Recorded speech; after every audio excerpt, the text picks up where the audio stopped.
예, 하태영입니다. 이 발표 순서가 이렇게 뒤로 밀리면 굉장히 피해를 많이 봅니다. 첫째, 굉장히 다들 지겨워하시고요. 더군다나 앞에 변호사 두 분을 발표를 하시니까 더더욱이 피해를 많이 보는 것 같다는 농담입니다. 저는 이 가상자산의 특히 파생 상품 쪽에 대해서 제가 좀 포커스를 두고 좀 말씀을 드릴까 합니다. 이게 뭐 2017년 처음 나왔을 때부터 이제 보면 가상화폐다, 암호화폐다 뭐 이런 얘기들이 있었는데 이제 조금 우리나라에서도 이제 어느 정도 이 자산이라는 용어가 좀 자리를 잡는 거 아닌가 이런 좀 생각이 들어서 다행스럽다 이렇게 생각을 하고 있어요. 근데 일반적으로 한번 물어보면 사람들이 이제 비트코인 같은 거를 이제 디지털 골드다 이렇게 표현들을 하는데 항상 이제 물어보면 금은 가치가 있지만 비트코인 같은 거는 뭐 실체가 없는 거 아니냐 이런 얘기를 하거든요. 여러분들 그러면 금은 진짜 과연 가치가 있느냐 여러분들 한번 생각해 보셨어요? 금이 왜 가치가 있는지. 지금 여기 이제 통계치를 보면 인류 역사상 지금까지 채굴된 금의 양이 17만 톤 정도가 채굴이 됐습니다.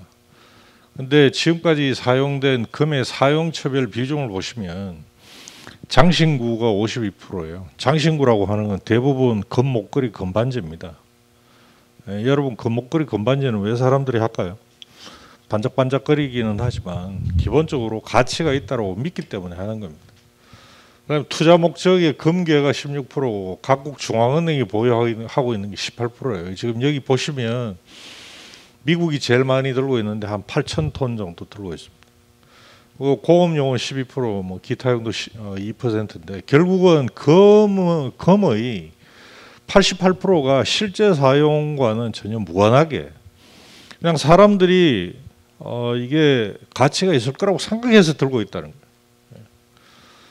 그럼 금은 인류 역사상 항상 가치가 있다라고 항상 믿었느냐? 그렇지도 않아요.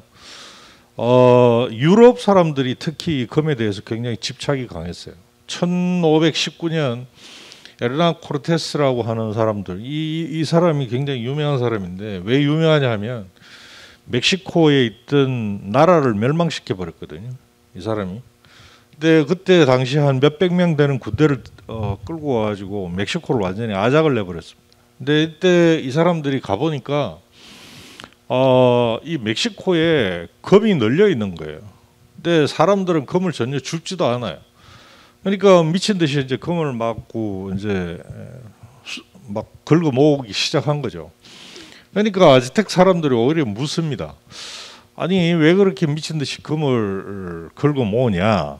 그 금 그거 번쩍거리기만 하지 물렁물렁하고 아무데도 쓸 데도 없는데 그걸 왜 그렇게 집착을 하느냐?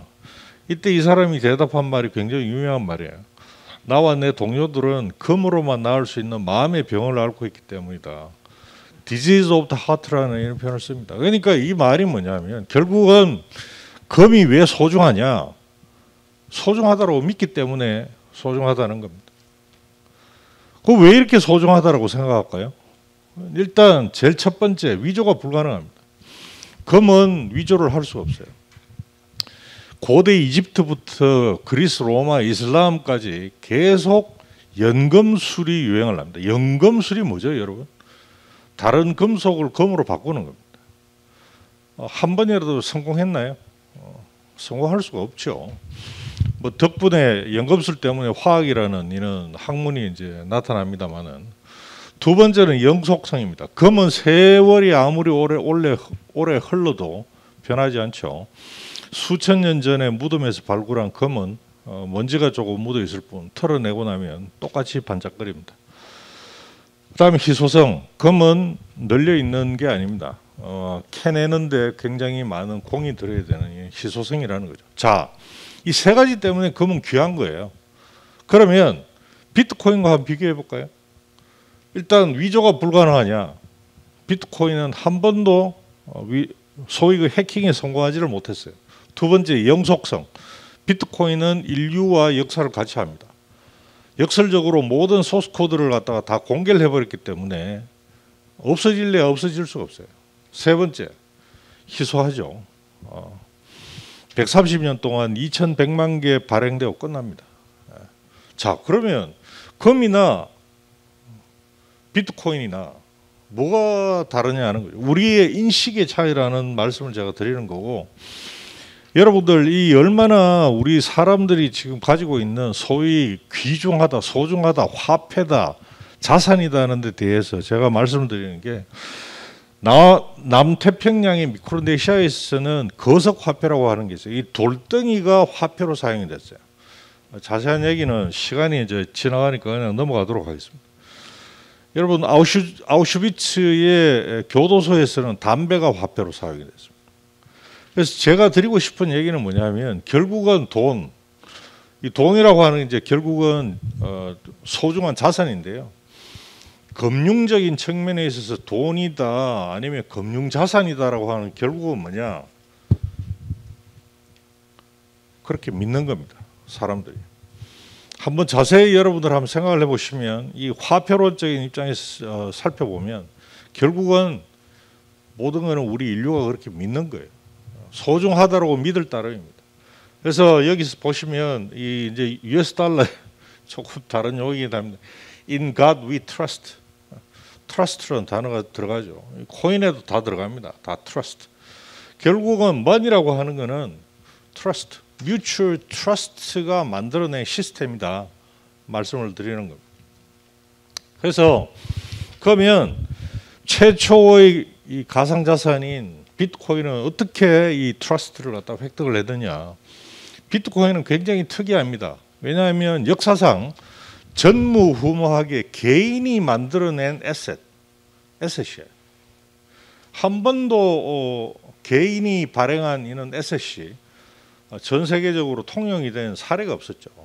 두 번째, 역사상 처음으로 선보인 디지털이라는.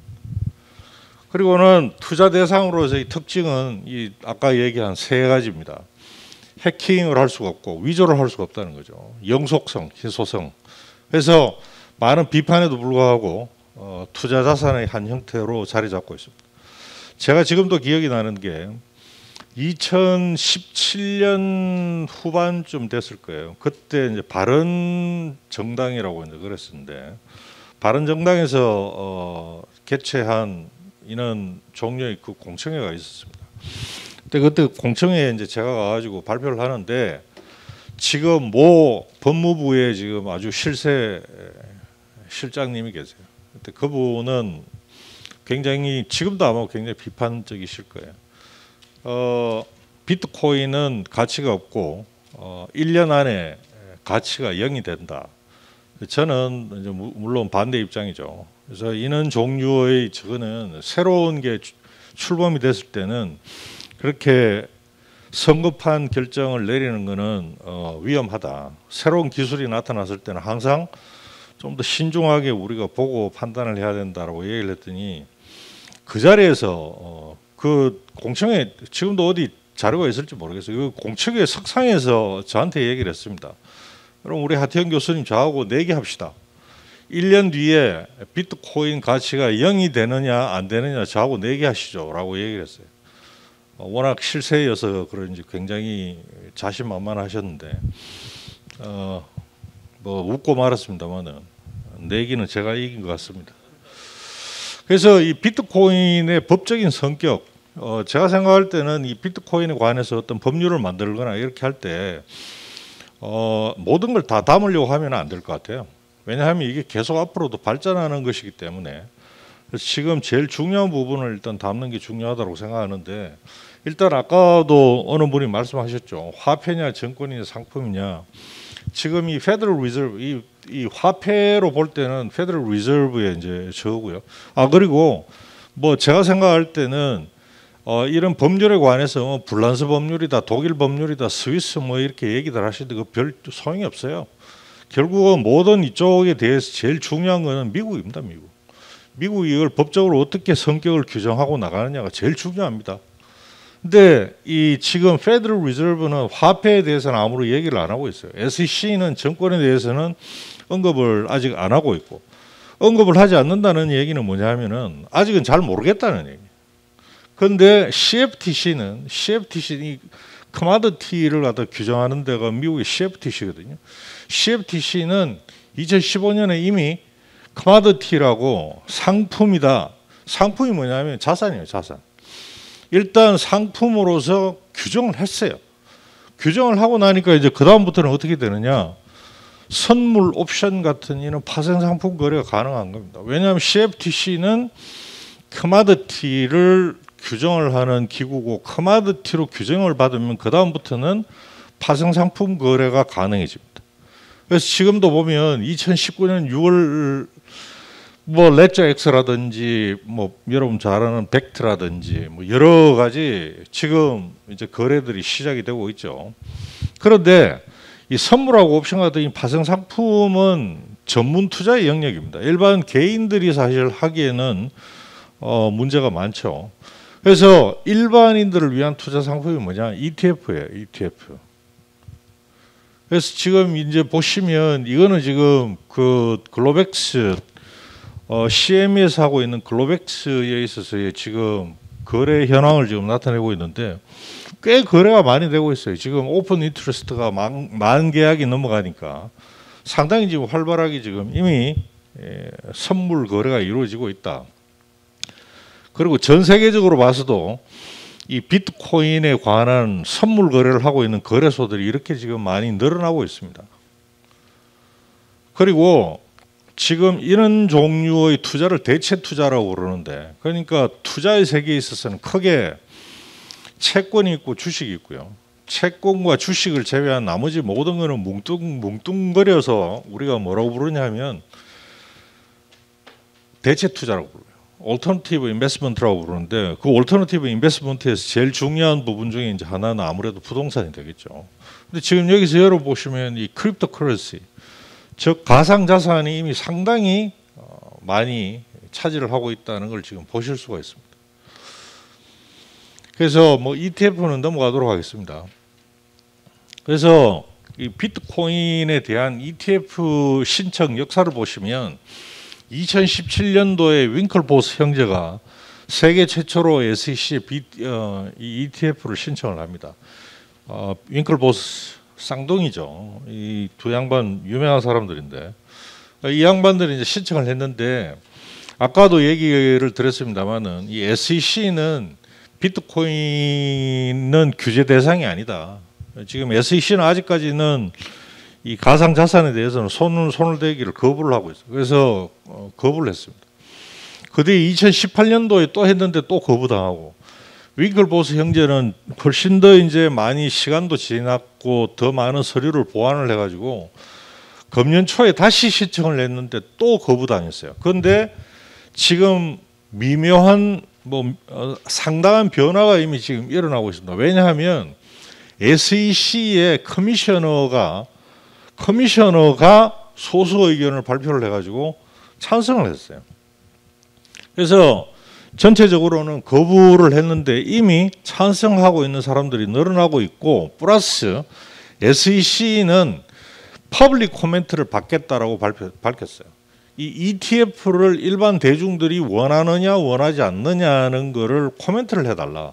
그런데 현재까지 접수된 의견은 압도적으로 허용해달라라는 얘기가 많이 있습니다. 따라서 업계에서는 ETF 인가는 단지 시간 문제일 따름이다, 이렇게 지금 보고 있습니다. 저도 그렇게 생각을 하고 있습니다. 그래서 결국은 이게 이제 도입이 될 때 금융권에 미칠 영향은 뭐냐? 이제 주류 가상 자산이 제도권으로 편입이 되는 굉장히 이제 중요한 계기가 되겠죠. 그리고 뭐 아까 얘기했지만 ETF로 들어오기 전에는 이제 또 당연히 커스토디안 뭐 이런, 그 다음에 거래소, 이런 관련되는 여러 산업들이 굉장히 많이 늘어날 거다, 이렇게 생각이 되고요. 그 다음에 이게 이제 자산운용사 같은 전문적인 투자기관을 통해서 ETF가 만들어집니다. 따라서 훨씬 더 다양한 투자 기회를 개인들 입장에 있어서도 가질 수 있겠고, 또 이는 금융업계, 자산운용업계에서는 이는 굉장히 다양한 ETF 금융 상품들을 출시를 할 거란 말이죠. ETF라 하더라도 뭐 비트코인 ETF가 있을 수 있고, 그다음에 비트코인과 뭐 이더리움을 섞은 게 또 나올 수도 있고, 비트코인과 금을 섞은 것도 나올 수가 있고, 이게 굉장히 다양한 상품들이 나오니까 이게 우리나라 금융 산업의 확대, 그리고는 어떤 의미에 있어서의 우리나라 자산운용업계의 실력을 향상시킬 수 있는 계기도 된다. 그리고 또한 저는 우리나라 옛날부터 우리나라 이 증권거래소가 지금 독점이에요. 이거 말이 안 되는 겁니다. 독점이다 보니까 지금 경쟁이 안 돼요. 그래서 저는 오히려 이 가상자산 거래소도 제도권으로 편입을 시켜서 좀 한국 거래소와 경쟁되는 이런 쪽 구도로 키워나갔으면 좋겠다는 생각을 가지고 있습니다. 또한 후오비 등 중국계, 지금 아까 계시다가 가신 것 같은데, 중국계 가상자산 거래소를 통해서 중국계 자금이 국내로 유입이 되는 이런 계기도 좀 됐으면 좋겠고요. 또 마지막으로 이 ETF 중에 있어서는 리버스 ETF라 그래가지고 가격이 올라가는 쪽으로만 배팅하는 게 아닌 가격이 내려가는 쪽으로 배팅하는 이런 ETF도 설계가 가능합니다. 그렇게 된다면 소위 그 비트코인 선물 같은 거를 만들어서 내려가는 쪽에 배팅도 하게 되고, 그러면은 이게 가격 발견 기능이 훨씬 더 다양하게 생길 수가 있어요. 가격이 더 안정이 됩니다. 실질적으로.